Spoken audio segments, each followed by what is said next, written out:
Previously on Lamont Tyson's Tuesday Live. This is the conversation that took place before this crazy episode, guys. Take a look. But go ahead. What would make you mad, Miss K? Then I'll finish this part. Killing Mecca, and what would make me even more furious is Effie killing Lauren. That would make me mad. That would make you mad? Yes. Because it would definitely be Tariq's fault because he runs his freaking mouth too much. Hey guys, welcome back to my channel, Rewind That. It's your girl, Miss K. If this is your first time coming across my channel, welcome. Please be sure to subscribe if you like the vibe and hit that notification bell so you know when I upload more videos like this one. Alright guys, today we are going to be going over the latest episode of Power Book 2 Ghosts, Season 2, Episode number 9, called Fair Fight. Episode starts off with a dream that Tariq is having where he gets to canonical studies and there's no one there but Rashad Tate writing on the board. So when Tariq asks Tate where everybody is, Tate turns around and he faces Tariq. Only it's not Tate anymore, it's Professor Jabari. So in this scene, guys, we see all the ghosts of the people that Tariq either killed directly or indirectly. So we had Kanan in the dream, Ray, Raina, which was so good to see Raina. Then we had Keisha, who tells Tariq that he thinks he didn't mean to hurt any of them, but he's the reason Tasha shot her. And if it wasn't for him, Cash would still have a mom. So, of course, in true form, Tariq is still denying that any of this is his fault. But then my man Proctor shows up and he's like, who the heck are you kidding? Thanks to you leaving the door unlocked for Tommy, my blood is on your hands too, and my daughter is now an orphan. So Tariq starts running out of the class, and before he gets to the door, Professor Milgram pops up and she's like, you didn't forget about me already, did you? But Tariq is wondering what the heck she's doing there because they said her death was a suicide. So Carrie says, could it be because you made me get on the stand? Then her phone starts ringing and it's Ghost.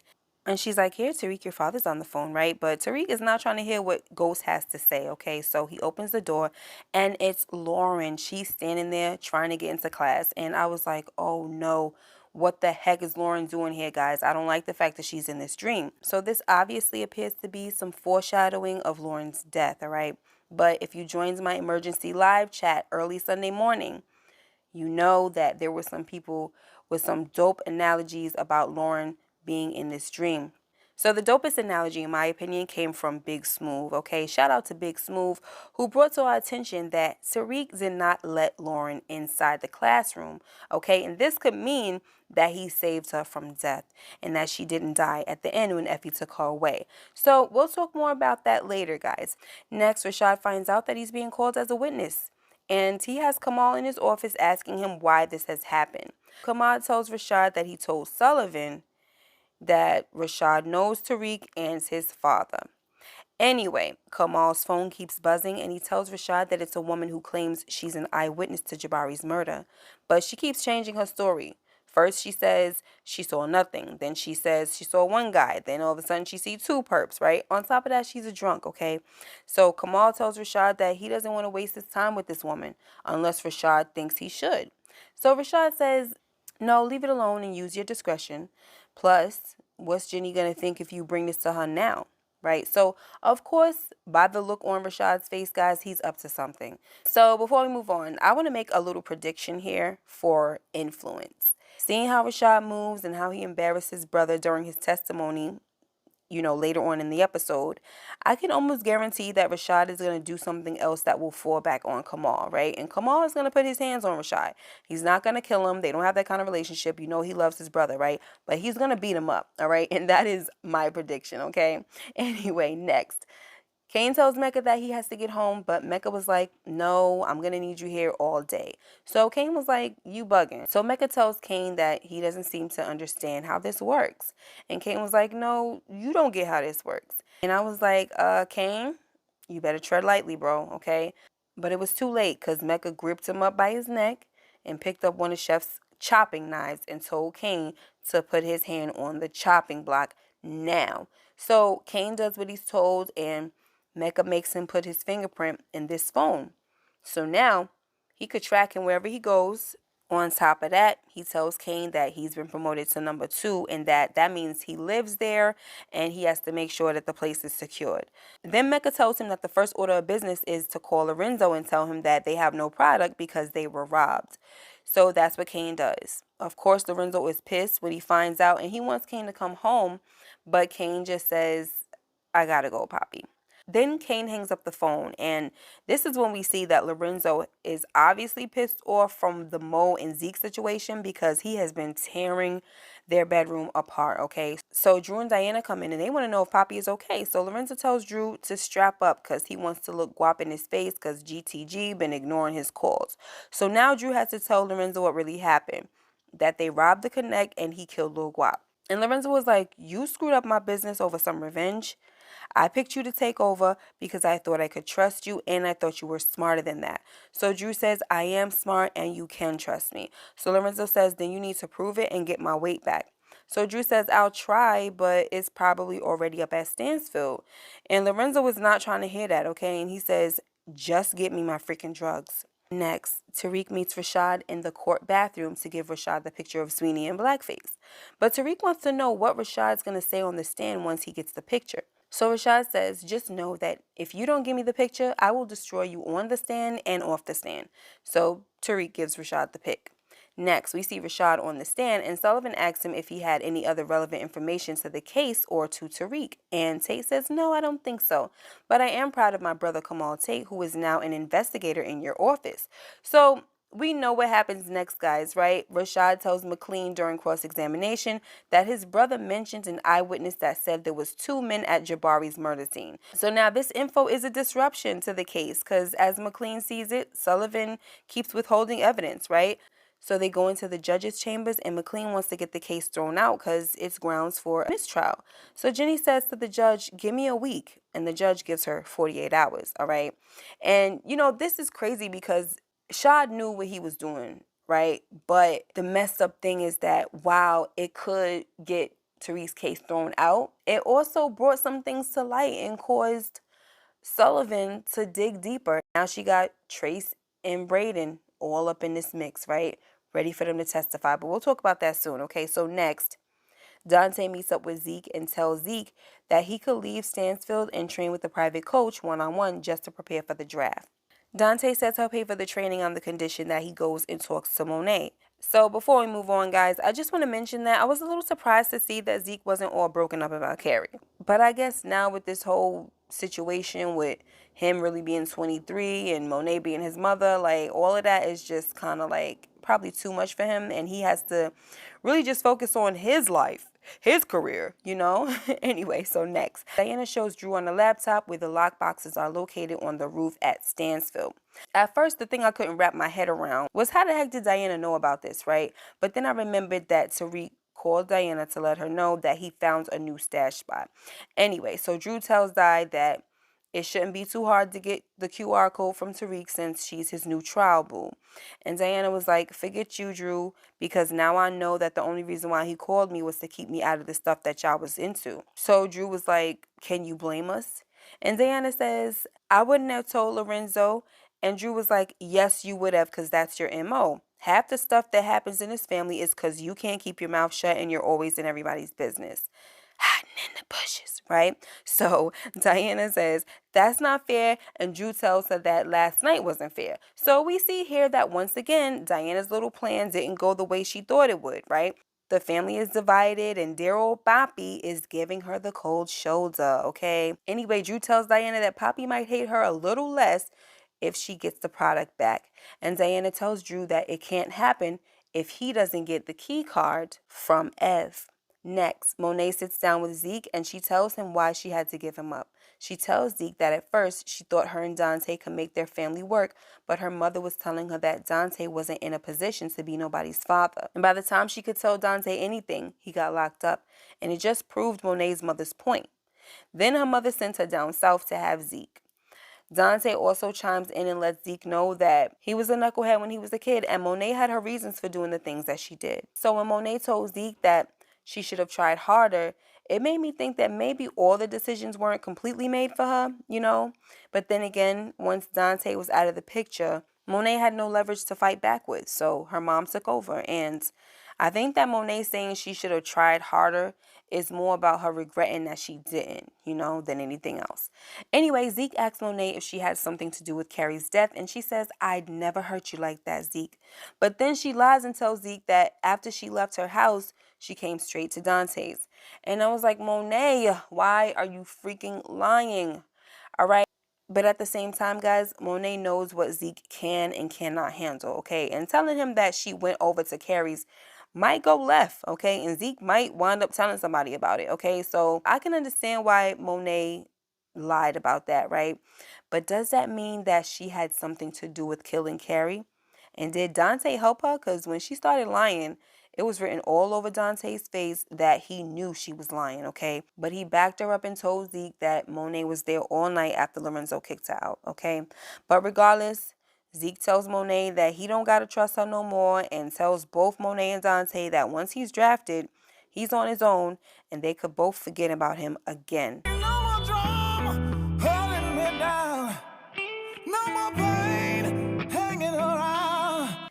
Now, this is probably the moment where Mecca decided to leak the age info to the press, okay? Because during our live, we talked about the major possibility of Mecca being the one who leaked the age scandal, okay? Which could obviously ruin Zeke. All right, so now I see that this is the moment right here where Dante decided that he's going to do this because he's not losing his son again. Which is not an excuse, but this is Mecca's thinking, all right? Next, Sullivan sits down with Brayen, Trace, and their dad, and Trace is just running his mouth very freely, okay, guys?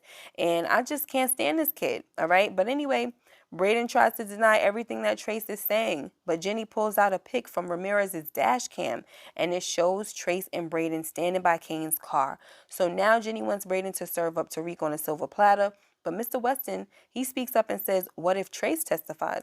And Trace was freaking excited about it. He was like, "I'll be happy to testify." So their lawyer tells Jenny that whoever testifies between Trace and Brayen, they have to get immunity. And Jenny accepts this deal. Next, Brayen gets mad when he finds out that Tariq gave Tate the picture of Sweeney and his father. Tariq tells Brayen that his father will be fine and he's not the one going to jail if things don't work out. He says, "I am." Okay? Tariq also tells Brayen that this is not a game to him. It's life or death. And I definitely agree with Tariq here, okay? He had to make a choice at the end of the day, all right, which was take a gamble that Braden's father was going to be all right, you know? And Brayen has been playing this whole thing like a real game, you know? And this right here is all just the beginning of letting Brayen know that playtime is over for him, all right? Next, Diana comes to Tariq's room crying about the drama that went on in her family and how she messed everything up with her big mouth. But these were all crocodile tears, guys, okay? Just so that she can get to that QR code. So she asked for some water, which Tariq needed to go down the hall to get for her. And at this point, Tariq should have been like, yeah, we out of water, but I'm about to leave, so let's go, and I can get you one on the way out, Like, come on. After Kane planted that badge in his drawer, Tariq should be suspicious about leaving anyone in his room alone, especially a Tejada. So now Drew and Diana go up to the roof and clean everything out. Next, Zeke does a press conference where he lets them know that he's leaving Stansfield to train for the draft. But all of a sudden, everyone's phone is going off, and it's been leaked that Zeke is 23. Next, Lauren meets up with Tariq to try to explain how she got talked into wearing a wire. But Tariq already knew this and tells Lauren that he's not surprised that she did it because she told him that she never loved anyone enough to sacrifice herself for. So Lauren was like, "It's not like that, and they told me that Brayen was the suspect and I was trying to keep you out of it." So that's when Tariq finds out that Lauren got Kane on a wire. He tells Lauren that she has to run for her life. "Go to your parents' house and I'll call you later." Next, Zeke is with Monet and Dante tells him that it's not over for him and that he could hire Zeke, a PR firm, to get the truth out and get him back on track. Then all of a sudden, a car comes by shooting at them and they duck behind a dumpster. But once Mecca steps out to shoot back, the dudes shooting stop shooting all of a sudden, right? And they let Mecca continue to shoot as they drive off. So this is another suspicious thing that took place, and Monet was looking at Mecca suspiciously as well, okay? She was like, "You got somebody following you?" And he says, "No, I'm good." "But do you think this could be Lorenzo?" So this definitely looks like something that Mecca put in place, guys, so that Lorenzo could take the fall for it. as many of you have already suspected, right? Next, Tariq continues to open his mouth to Effie, and he tells her that Lauren got Kane and Brayen on the wire. So Effie is all pissed off and tells Tariq that Lauren is a snitch, and there lies the danger, right? But it's funny how passionate she is about Lauren being a snitch when she snitched on Tariq when it worked in her favor, you know? Anyway, Tariq tries to tell Effie that he spoke to Lauren, and she understands not to say anything. He tells Effie that she doesn't know Lauren and she don't know the whole story either. Then he leaves to meet up with Warren. Next, Effie wasn't trying to hear nothing that Tariq had to say, and she meets up with Kane and she tells him that Lauren has him on the wire. She also confirms with Kane that Tariq is trying to let Lauren slide, but Effie ain't trying to let Lauren get away, alright? So now, Kane meets up with Brayen to tell him the situation and lets Brayen know that he needs to take out Lauren or he's gonna kill Brayen himself, right? So before we move on, guys, do y'all see how comfortable Effie was talking to Kane? These two definitely know each other from somewhere else, guys, and this is not their first rodeo, all right? On top of that, she's protecting Kane by letting him know that he's on the wire, okay? So why is that? Why does Effie want to keep Kane protected? When Tariq told her that Lauren got Brayen and Kane on the wire, Effie's first response was, she got Kane on the wire? It's like she didn't even hear him say Brayen, and she didn't even care, okay? So again, why is Effie protecting Kane? And why does she want to know how close she was going to be working with Kane a few episodes back? Remember when she asked Reek that? But this is the girl that a lot of y'all continue to ride for. And I'm sure y'all going to have excuses too. I'm just saying though. Next, Tate delivers the pic of Sweeney in blackface to Stephen Ott. And it looks like Tate might have secured his spot for Congress, guys, but we'll see. Next, Monet comes in to tell Dante that Lorenzo came after Zeke with that drive-by, and she also thinks he leaked the age info to the press. She tells Dante that Lorenzo is not going to rest until he takes everything away from her. But is this what Monet really believes, guys? Because, you know, she's smart and she's already starting to be suspicious of Dante. So is she just saying this to Dante to fool him into believing that he has her fooled? Because maybe she's really setting things up to kill Dante, you know? But again, we'll see. Anyway, instead of being down to kill Lorenzo, Dante was like, I got a better idea. Let's just get out of here. You, me, and Zeke. Let's fly anywhere in the world you want, you know? And you could also see more suspicion on Monet's face when Dante tells her that now that the NBA is off the table, Zeke living in paradise with his parents is the best option. Next, Brayen talks to Effie and he basically tries to ask for some advice about doing something he doesn't want to do. And you already know what Effie's answer is, guys. That's the game. You chose this life. Now you got to do what you got to do. Next, Mecca tells Kane that he's leaving the country, but he finds out that his bag is missing. So he pulls a gun on Kane and tells him that he knows he stole the drugs and he let that slide, but he needs that bag right the freak now, right? So Kane continues to deny stealing from Mecca. So Mecca pulls up the tracker and sees that the bag is at Stansfield. And now he locks Kane in the penthouse until he gets back. So Kane calls Monet to let her know that Mecca knows he stole the product and he's locked him in the penthouse. So Monet was like, send me the address and send me a pic of this Mecca person because it don't make sense that he's keeping you alive and you have access to a cell phone. She also tells Kane to warn Tariq. Next, Kane actually does warn Tariq as much as he hates him, right? And he tells him that Mecca knows and he has a tracking device in the bag. So Tariq starts looking through the bag and he finds passports for Monet and all her kids. Then he finds this file that gives one of the biggest upsets for me, okay, guys? I don't know about y'all, but one of the biggest upsets for me, which is that Mecca/Dante is a freaking snitch, okay? So Reed takes a picture of it and he calls Davis and Davis tells him to watch his butt because Dante Spears is one of the biggest informants on the face of the earth, okay? Mad dangerous and well protected. So even though people had jokes about Mecca being a snitch on my live, we can't forget that this Negro is dangerous, okay, guys? And do you really want to smoke with this guy? Anyway, so Tariq goes back to his room and Mecca is waiting for him with the gun. And it's clear, guys, at this point, that this campus has no security and no protection for these daggone students, all right? None whatsoever. All right, anyway, Mecca tells Reek that he wants his bag. Not only that, he tells him that he knows lots about Tariq, about his Uncle Tommy, about his father Ghost, and what he did to him. So Tariq was like, okay, then rat on me. Ain't that what you do? Ain't that what Dante Spears does? You're like the GOAT of global snitching, right? And at this point, I already knew that Tariq was about to get hemmed up, okay? But that didn't stop Tariq from negotiating his terms, okay? He tells Dante that he wants $2 million in an offshore account in order to keep his secret from Monet.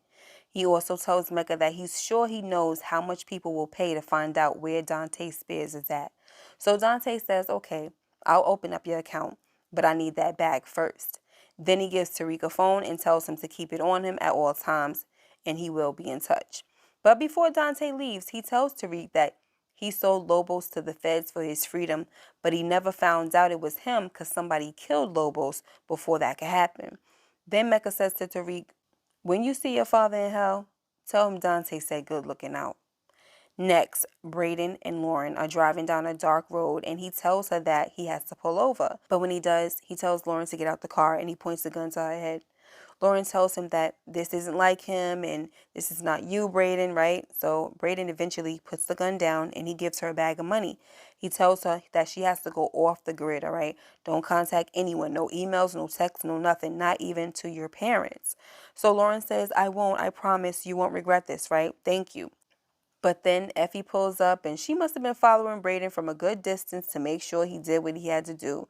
So Effie gets out the car, pulls out her gun, and forces Lauren to get in the car. But Lauren pleads with her, so Effie has to knock her out, and she manages to put Lauren in the car without Braden's help, okay? But she also takes the money with her and throws it in the back seat. And it had me wondering why she did that, right? Like, why didn't she just give the money back to Brayen? So there is a chance that Lauren is dead, but there's also a chance that Effie took her somewhere else, you know? Maybe she decided to keep Lauren captive somewhere, okay, and hold it over Tariq's head when the time is right. I don't know. But in a way, I feel like Effie might have set this whole thing up, guys. She probably gave Kane the idea that Brayen should kill Lauren just so that she could follow Brayen and take over, right? But hopefully we'll see soon enough, guys, so that we can stop speculating about this whole thing, okay? Next, Dante gets back to the penthouse, and as soon as he gets through the door, he starts cursing Kane out, you stupid mother, this and that, right? But Monet is there as well, to his surprise. And she was like, put the gun down, Dante. And Kane was like, wait a minute, you know him? And then he was like, and you mean Dante, as in Zeke's dad? So Kane was like, you been playing me this whole time to get to my mom? And Monet says, no, to put us in a position where we can't say no to him. So Mecca says, I know Kane didn't steal my stuff on his own. That was you too? And so Monet was like, nah, that was Lorenzo. He set that up. Then she tells him that her and Kane are ready to leave with him, but they got to get rid of the common enemy first. Actually, she didn't say her and Kane. She said me and all my kids, but we can't have no loose ends, right? So she tells Mecca that he got to kill Lorenzo. So Mecca says to Kane, are you down with that? Are you okay with this? And Kane says, yeah, there's a lot of stuff you don't know about my relationship with Lorenzo. And Monet kind of gave him a look like, all right, you saying too much, okay? So, so Mecca says, okay, let's make a plan. But I don't know about this, guys, all right? Monet is definitely playing the game right now, and she's either trying to set Lorenzo up or trying to set Mecca up by pretending to want to kill Lorenzo, or she has a plan to take out both Mecca and Lorenzo, okay? But whatever it is, she's definitely up to something, okay, guys? Next, we get to the last scene where Effie gets back to Tariq's dorm, and she gets in the bed, and she looks very troubled. Now, this look makes you want to believe that she definitely killed Lauren, okay? So once again, time will tell. And that's it for today's video, guys. Make sure you like, comment, and subscribe if you haven't already, and hit that notification bell so you know when I upload more videos like this one. And let me know what you guys thought about this episode. I know a lot of you have already on my live video, but now that you heard the full review, holla at your girl and let me know what's up, okay? I'll see you guys in the next video. Take care and be blessed. Bye-bye.